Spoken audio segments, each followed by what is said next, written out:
discussed this once before, but in 1903, a neuroscientist by the name of Ivan Tutinsky, a Polish man in Moscow University, he'd received so much information about people with unusual skills.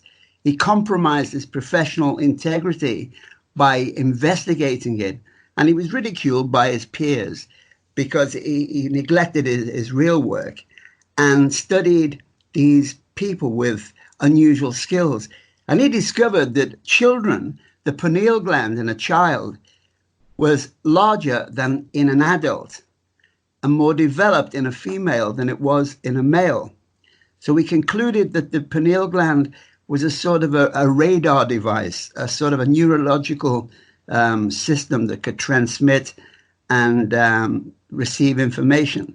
And in more recent years, in America, in California University, I think it was, they did autopsies on the deceased mediumistic people, and it concluded what he said, it confirmed what he said, that the pineal gland was surrounded with crystalline deposits. And in a mediumistically inclined individual, the pineal gland was quite large. There was an abnormality in the brain, particularly at the old part of the brain, the prehistoric brain, at the back of the bony box. So they knew that there was some kind of difference in a mediumistically inclined individual. So they did lots of tests on people with these skills. Now, the thing about mediumistic abilities, they don't stand up in laboratory testing. I mean, I've been in Hope University in Liverpool. Dr. Kieran O'Keefe subjected me to some tests, and it didn't really stand up as much as a psychic ability could. Psychic abilities are different. They'll work in any kind of environment, and you can do anything with them. But mediumship is completely different, because if we work on the premise that people are still alive when they die, then you wouldn't expect them to be there 24 hours a day at your beck and call. So mediumship is experimental. It doesn't always work for many different reasons. And as always, I've digressed. I've gone into something completely different. But at the end of Tutinsky's research, he found that he had a lot of admiration from the people he worked with, because he broke down barriers and made people less skeptical about people with unusual abilities.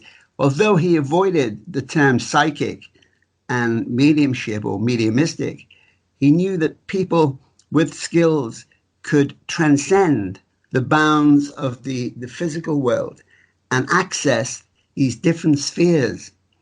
Now, there are many different spheres, and we experience them when we're going to sleep of a night. The hypnagogic state is when you're not quite asleep and you're not fully awake. And you might be drifting into sleep and you might hear somebody call your name or have these minute faces passing through your mind. And, you know, they mean nothing. They're very anonymous, but you have all the experiences just before you go to sleep. And then the hypnopompic state is, you know, that feeling when you've had a deep sleep and you're waking up in the morning, you're not fully awake. You're just lying there half asleep. And you have all these other experiences as well, where things can occur, people can come to you, because the spirit world is not a place.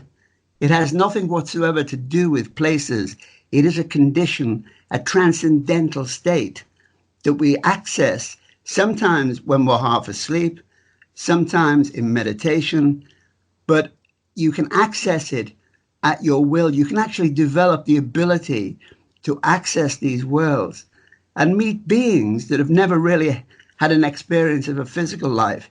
You know, people that might be extraterrestrial, I don't know, but I've had some encounters with people who don't look like people. They seem to have an energy that, you know, they want to help humankind. They want to help you in your endeavors and promote peace and healing on the planet. And then you realize that the planet upon which we live is a living organism. She lives and breathes. And we are connected to this planet by some invisible umbilical cord. Now, we know that in complementary medicine, particularly acupuncture, you have meridians.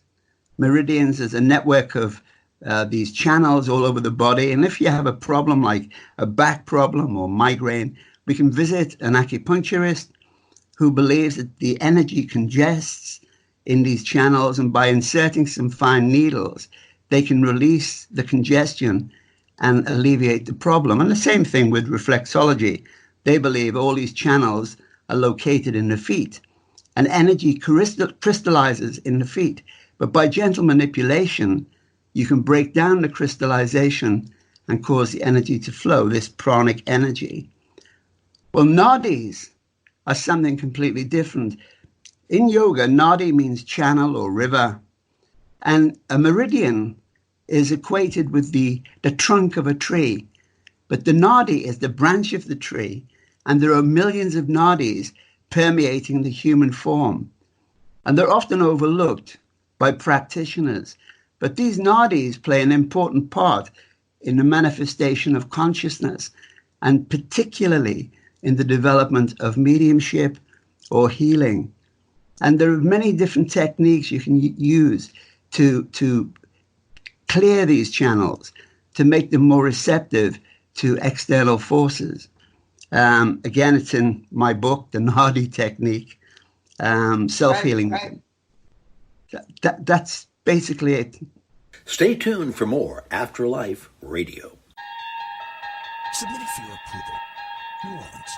Seductive, magical, mysterious, and haunted.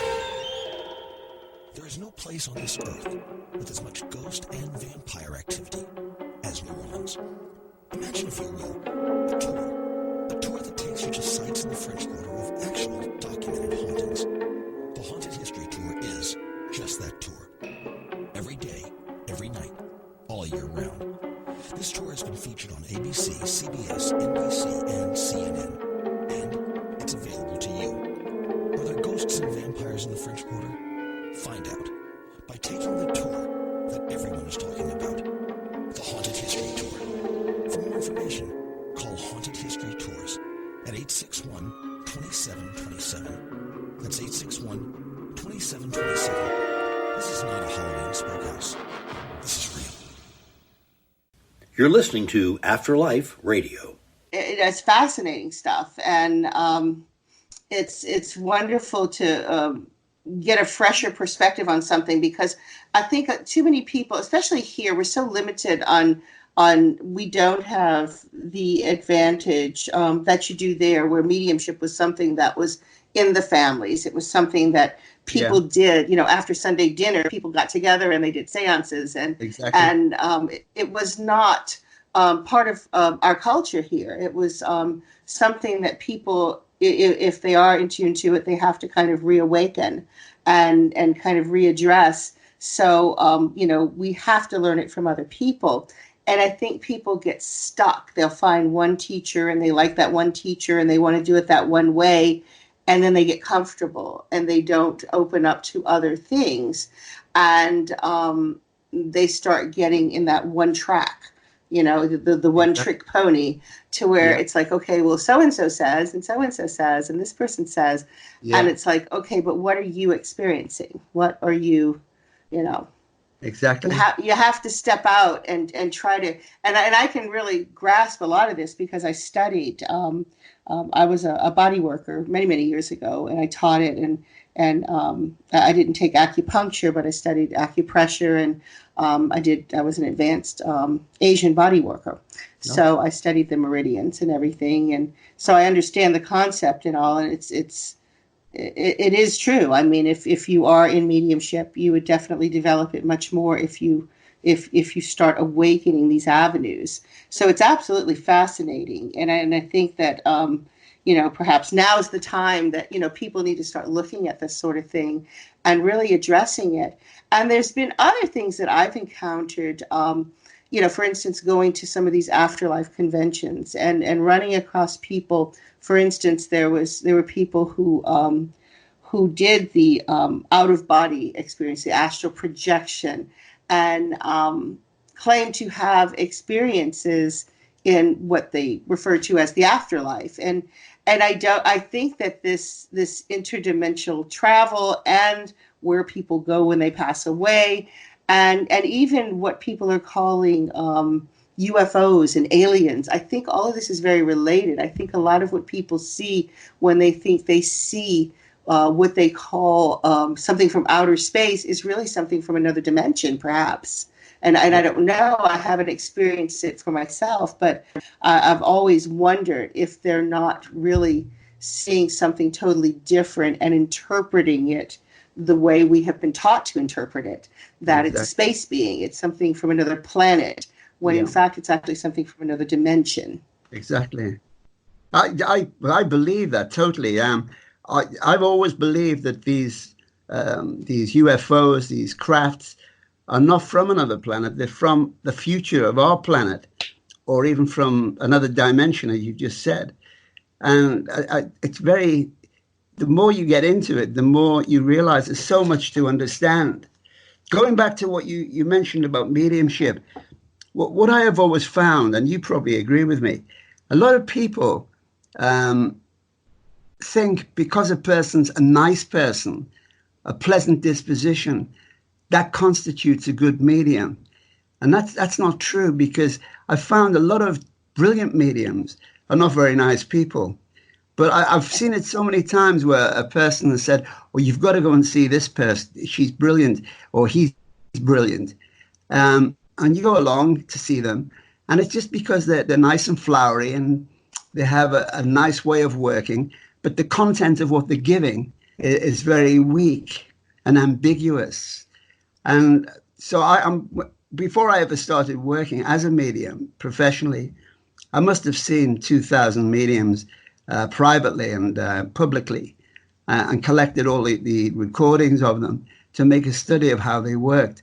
And when you look at it objectively, we only hear what we want to hear from a medium, particularly if it's a nice person, someone we trust.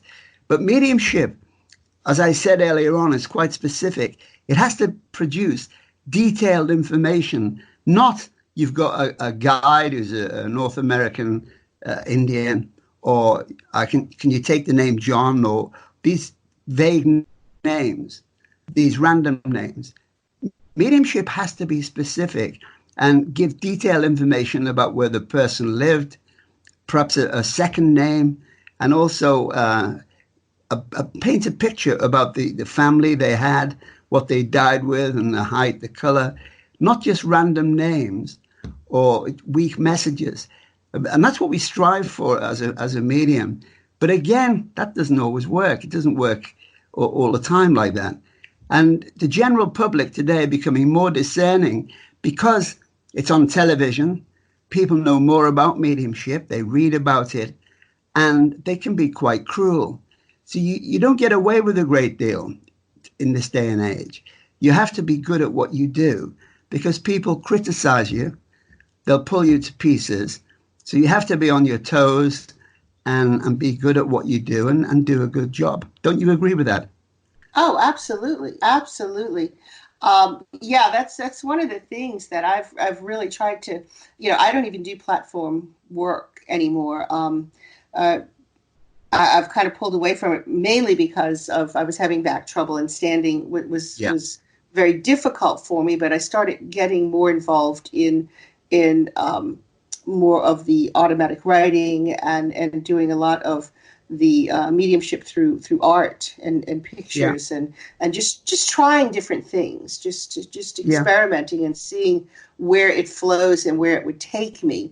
But when I do mental mediumship and do work with that, it's just and this is one of the things that I loved about working with Christine, is that trying to get the essence of that spirit, trying to really connect with who that person is. And what that person represents, and how that person felt, and what that person how they laughed and how they moved, and who they really were, not just a name or how they died, or or they're there with you and giving these vague kind of bland, what I call plain vanilla messages to people. and there's nothing to it. I think when you're going